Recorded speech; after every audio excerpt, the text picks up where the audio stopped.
our own individual values, language and background. We are a diverse group. When we talk about disability, it falls within this idea of diversity. In Australia, 1 in 5 people have disability. That's over 4.5 million. Worldwide, over 1 billion people have disability. The United Nations definition states, people with disability are those who have long-term physical, mental, intellectual or sensory disability, which, in interaction with various barriers, may hinder their full and effective participation in society on an equal basis with others. Disability predominantly exists in the act of participation, or, more specifically, in the barriers that prevent us from participating in things like work, sport, leisure activities, and tourism. These barriers can be in the physical environment, systems and processes that we use, the way things are communicated, or in barriers caused by the way people are treated. Historically, disability has been viewed through the lens of the medical model, which comes from the belief that people with disability need to be fixed or healed in order to live a fulfilling life. The challenge of participation is placed solely on the person with disability in regard to their ability to participate. In contrast, the modern way to view disability is the social model of disability. This way of thinking advocates that the barriers that disable people are external, they're in society. It supports the idea that the environment and attitudes are what stop or hinder equitable participation, not the person's disability. For example, as a wheelchair user, if I physically can't access a building due to steps, it's the steps that are disabling to me, not my inability to walk. My disability affects my mobility. For others, their disability could impact the way they learn, or their ability to communicate, or see or hear. As you might know, disabilities can be visible or non-visible. They can be permanent or temporary, and they can have a varied impact on a person. For the most part, people with disability live the same way as the rest of society. We get annoyed with traffic, we sometimes buy things online that we don't need, and we make questionable Netflix decisions. But quite often, people with disability come up against barriers trying to do things that most people take for granted. The good news is that you, in the tourism industry, have the chance to recognise and remove those barriers. You may have heard the words access and inclusion used together. So what's the difference? The easiest way to think about accessibility is in the design of environments, products and services. Accessible environments are ones in which everyone can move around and use. On the other side, inclusion is about providing a sense of respect and belonging. If accessibility is about the physical environments, systems and processes, then inclusion is about the behaviours and feelings these create. A restaurant can be physically accessible, but if staff ignore me and speak to my partner, family or friends instead of me when asking questions about my order, then it's not really inclusive. That's accessibility without inclusion. If that restaurant has steps, but my friends help me inside and I'm welcomed and treated well, that's an example of inclusion without access. As you might guess, inclusion and access work best together. My experience when travelling is that providing physical access while making me feel welcome is the best combination. It's a holistic experience and I can enjoy time with my family without anxiety and stress. It means that we can make memories together and we're all having the same experience. When people with disability have all the information we need about accessibility, we can make informed decisions about where we go and how we take part. And when inclusion is at the forefront of the tourism experience, we feel accepted and welcomed. When access and inclusion are considered and in place, we can enjoy our travel experiences, spend money and make memories with the ones closest to us.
it can be said that disability is an open club. Anyone can join at any time, not by choice, but by circumstances. Assuming you happen to join now, how would you want to be treated? I'm sure many of you are thinking, God forbid, God forbid. Yes, indeed, God forbid, because according to the UN 2011 World Report on Disability, in developing countries, about 80% to 90% of persons living with disabilities of working age are unemployed. Whereas in the industrialized countries, the figure is between 50% and 70%. So you see now, if God does not forbid and you join this club, perhaps you will be unemployed and you only add to the number. Yes, everyone is struggling for employment or for a job, but what is the story of the person who has some form of disability? When I was around 4 years old, I suffered from measles, and that resulted in my blindness. And after going to a number of hospitals and prayers, a doctor finally referred us to School for the Blind, Ekropon. And that is where I learned how to read and write.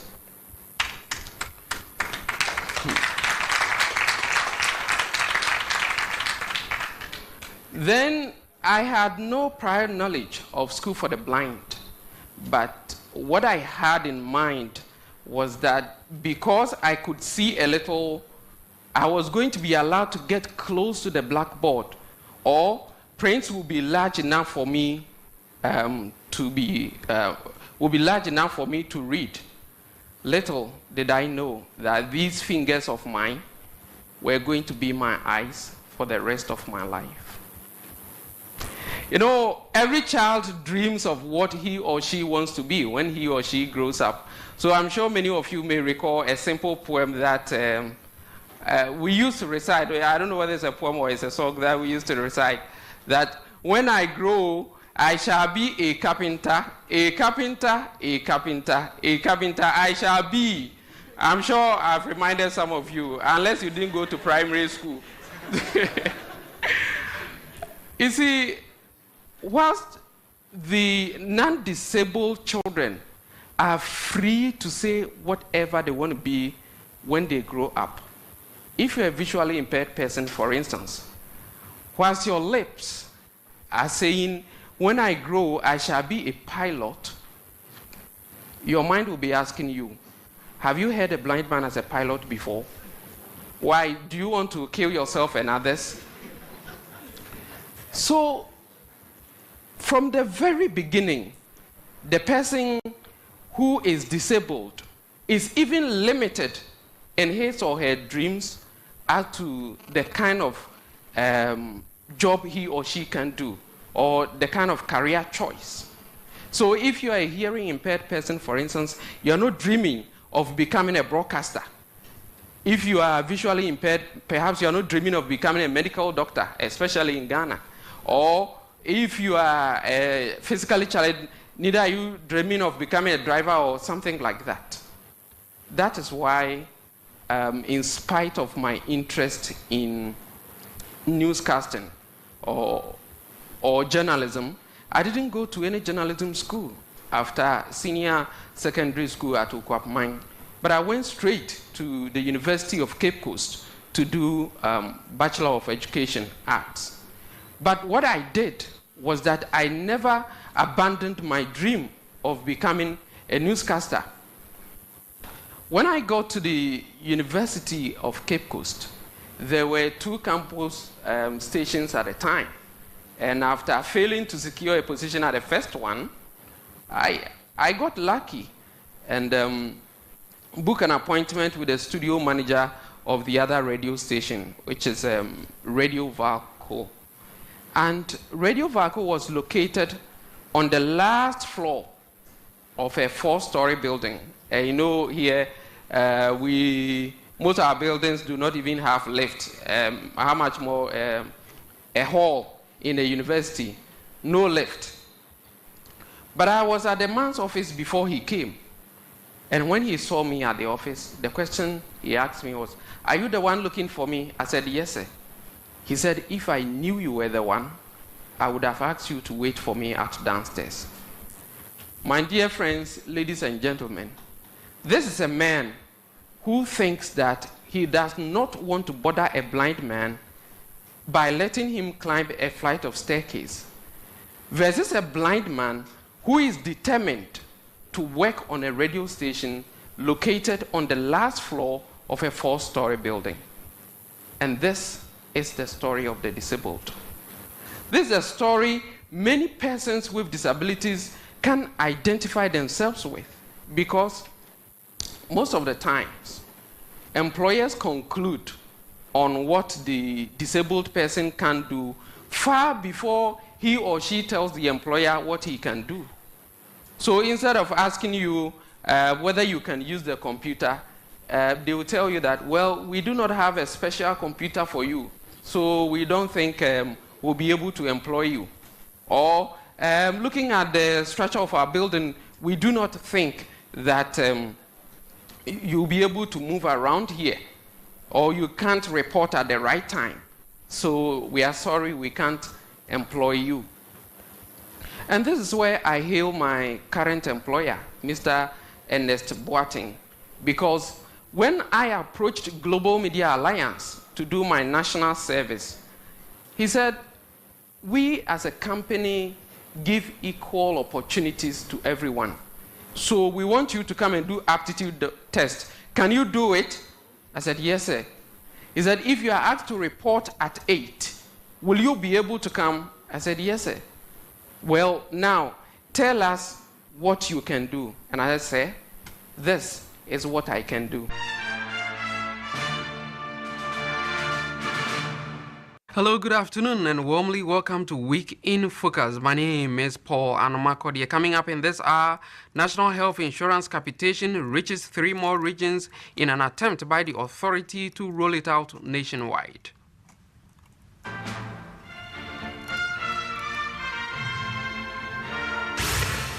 Nana Addo Dankwa Akufo-Addo makes a comeback to contest NPP's presidential election.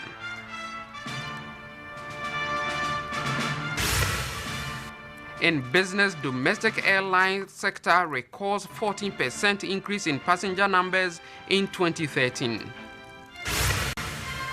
And in international news, pro-Russian troops take over Ukrainian naval headquarters in Crimea. We tread with excellence. We stand tall.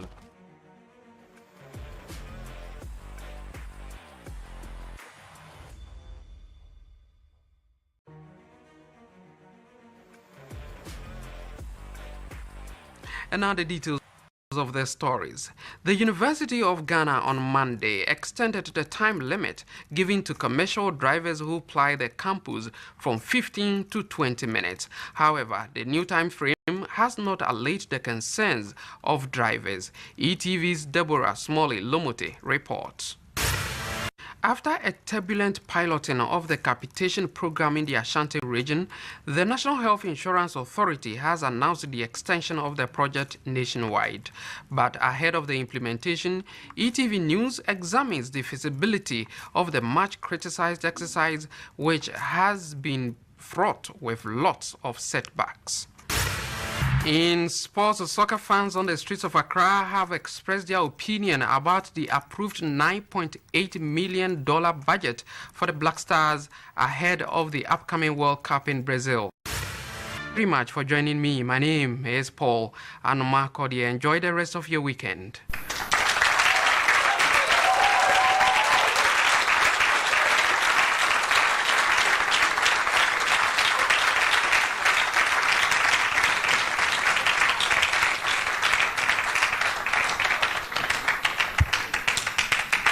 Well,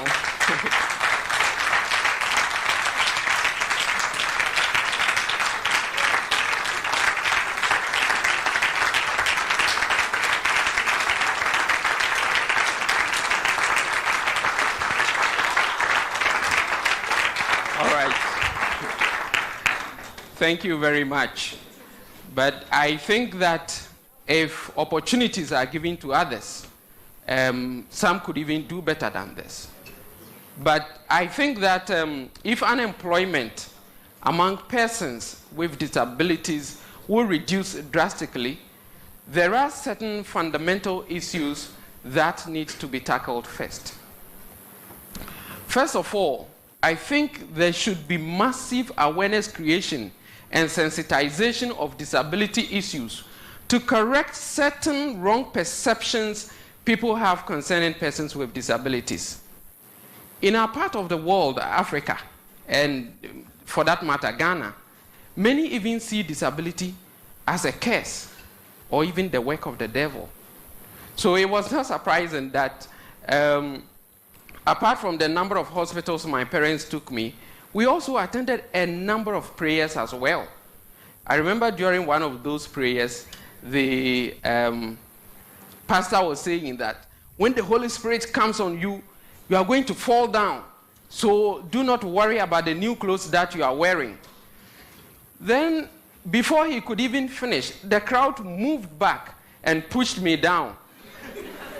So I tried getting up, and my loving mother, Juliana Akosuyanimo, thinking it was the Holy Spirit which had come on me, gently held me down.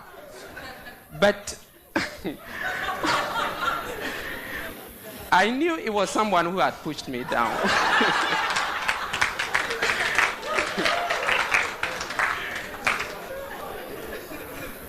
You see, I'm saying this because I think it's about time we knew that disability is not so different from the daily illnesses we acquire, except that this is permanent.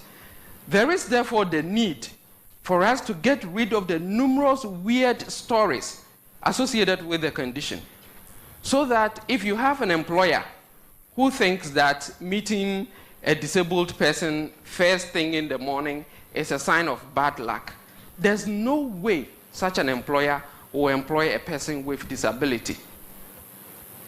Also, I think that parents should invest in the education, parents of disabled children should invest in the education and training of their disabled children, because once again, in our part of the world, many disabled parents are not well-to-do, and that is why even many are disabled in any way, because sometimes you require just a little to take care of the child, but because of where the person was born and lack of certain facility, the person lives with a disability. But even at a very difficult time, when a doctor has referred me and my brother, Peter Anomakodie, who is also visually impaired, to school for the blind, that was when my father, Anthony Anomakodie, the poor security man at the time, made a promise he and my mother kept faithfully. He said, do not worry, because even if it's left with only one shirt of mine, I'm going to sell it for you to go to school.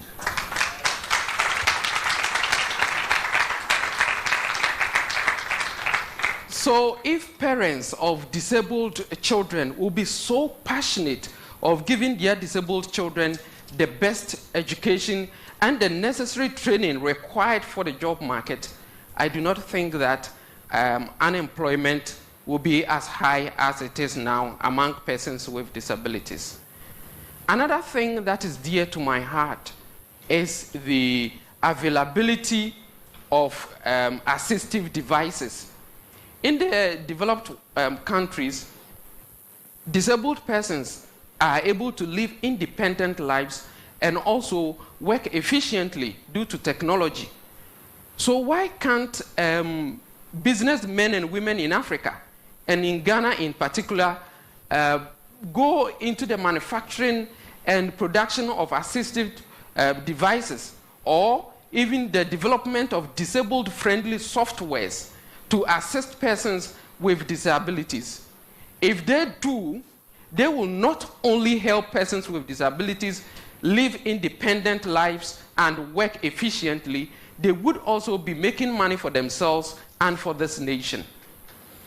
initially, when my scripts are ready for me to go on air, somebody had to sit with me and read everything for me to braille again before I'm able to go and read. But the executive chairman of Global Media Alliance, Mr. Edward Boateng, thanks to him, he had to search and got me a machine that now when my scripts are ready, they only put it on a flash drive and I'm able to go and read. And when it is taken from the machine, anybody else like you who can also see can also read it. But when I slot it in the machine, it just comes in braille like that. So even if I have few minutes to go on air and it's given me, I'll be able to go and present. So if assistive devices are available and cheaper to get, I'm sure that it will enhance the efficiency of persons with disabilities. I'm therefore asking African businessmen and women, and those in Ghana in particular, to develop disabled-friendly softwares and also produce assistive devices to help persons with disabilities live independent lives and work efficiently. At this point, I would like to encourage my colleague persons with disabilities to feel free to dream. Whatever dreams or aspirations you have, just believe that you will be able to accomplish them. I believe that on this earth, there's no one, absolutely no one who is useless. Therefore, turn your loss of vision, limbs, or lack of hearing into advantages or instead of disadvantages. And now to employers, I say that there are so many unique talents that persons with disabilities have. If employers will recognize this and employ persons with disabilities, they would unearth talents they never dreamt of. Persons with disabilities want to do something for themselves, their communities, and their nation. All they need is the chance for them to be able to do so. So employ them, and don't just employ them, give them specific tasks and see whether they will not accomplish them.